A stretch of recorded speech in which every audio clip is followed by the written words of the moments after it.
అతను ఎందుకు బయటకు వచ్చినట్టు, మళ్ళీ ఎందుకు లోపలికి వెళ్ళినట్టు?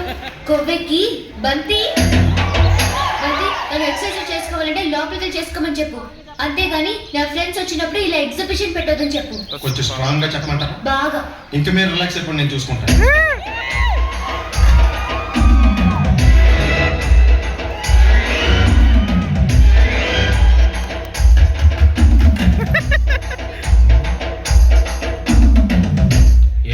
ఏంటది? నేను అడుగుతున్న దాని గురించి కదా. దాని మీద ఏంటది? సాక్స్. ఫ్రిడ్జ్ మీద సాక్స్ ఎందుకు ఆరేసారు? అంటే దండి మీద ఖాళీ లేకపోతే తాజ్ మహల్ మీద తువ్వాలు ఆరేసేస్తారా? ఇవేంటి జెండాల కుర్చీల మీద ఆరేసారు? ఏంటి అసలు ఏంటి? తొడలు కనిపించేలా నిక్కర్లు, జబ్బలు కనిపించేలా బనీళ్ళు, ఎక్స్పోజింగ్ గా చూస్తున్నా అన్ని అబ్జర్వ్ చేస్తా. తొలిపేస్తున్నారా? ప్రెస్టేజా?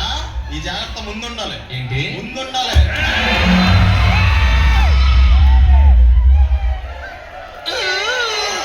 కొట్టానరా ఎందుకు ఏడుస్తున్నారు? కొడతారేమోనని. అరుస్తున్నావు. తర్వాత అరవలేనేమో అని. అసలు ఏంట్రా నీ ప్రాబ్లం? రూమ్ నీట్గా లేదు అంతే. దానికి గొడవకు నీకు ఎలా కావాలని సర్దుకో. షూస్ ఎక్కడ ఉండాలి? స్టాండ్ లో ఉండాలి. సాక్స్ దండ మీద ఉండాలి. ఎక్కడైనా ఉండాలి. నువ్వు కంట్రోల్ ఉండాలి. చాలా మంచివాడు. చాలా ఎక్కువ. స్నానానికి వెళ్ళాలి. ఈ లోపు నువ్వు రూమ్ సర్దేస్తాను. Very good. గుర్తుంటుంది అది. అయ్యో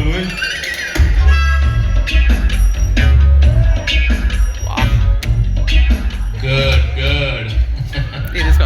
అట్లా వద్దు సార్. ఇది నీకు కాదురా, 2 సిగరెట్లు తీసుకురా. గోల్డ్ ఫ్లెక్కింగ్. అలాగే సార్. ఈ విషయం ఇంట్లో వాళ్ళకి తెలిస్తే మీరు బెల్ట్ తెస్తారు. తోలు తీస్తా. ఇచ్చా